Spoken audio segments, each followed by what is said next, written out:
बहुत समय पहले हिरण्यकश्यप नाम के राक्षस ने ब्रह्मादेव की तपस्या करके अमर होने का वरदान मांगा। जब ब्रह्मादेव ने अमरता का वरदान देने से मना कर दिया, तो उसने मांगा कि उसे संसार में रहने वाला कोई भी जीव जंतु, राक्षस, देवी, देवता और मनुष्य मार न पाए। साथ ही न वो दिन में मरे और न ही रात के समय, न तो पृथ्वी पर मरे और न ही आकाश में, न तो घर के अंदर और न ही बाहर और न ही शस्त्र से मरे और न ही अस्त्र से।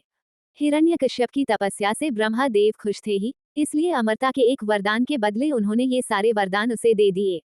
इसे पाकर उसने हर जगह तबाही मचाना शुरू कर दिया। उससे मनुष्य ही नहीं, देवता भी परेशान रहने लगे। वो अपनी शक्ति से दुर्बलों को सताने लगा।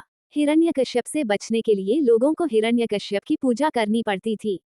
भगवान की जगह जो भी हिरण्यकश्यप की पूजा करता वह उसे छोड़ देता, और जो उसे भगवान मानने से मना करता उसे मरवा देता या अन्य सजा देता।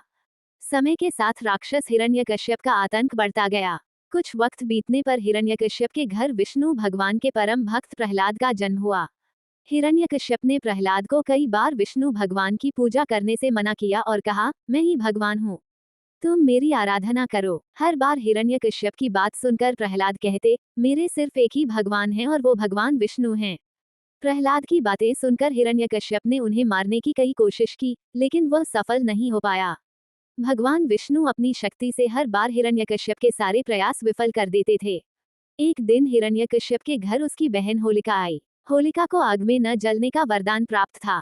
उसके पास एक कंबल था, जिसे लपेटकर यदि वह आग में चली जाए तो आग उसे नहीं जला सकती थी। हिरण्यकश्यप को अपने बेटे से परेशान देखकर होलिका ने कहा, भैया, मैं अपनी गोद में प्रहलाद को लेकर आग में बैठ जाऊंगी, जिससे वह जल जाएगा और आपकी परेशानी खत्म हो जाएगी।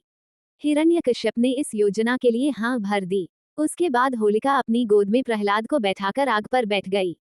उसी वक्त भगवान की कृपा से होलिका का कंबल प्रहलाद के ऊपर आ गया और होलिका जलकर खाक हो गई। प्रहलाद एक बार फिर प्रभु विष्णु की कृपा से बच गए। आग में जिस दिन होलिका जलकर भस्म हो गई थी, उसी दिन को आज तक लोग होलिका दहन के नाम से जानते हैं।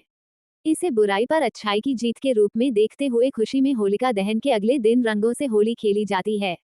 कहानी से सीख, बुराई कितनी भी ताकतवर हो, एक दिन जीत अच्छाई की ही होती है।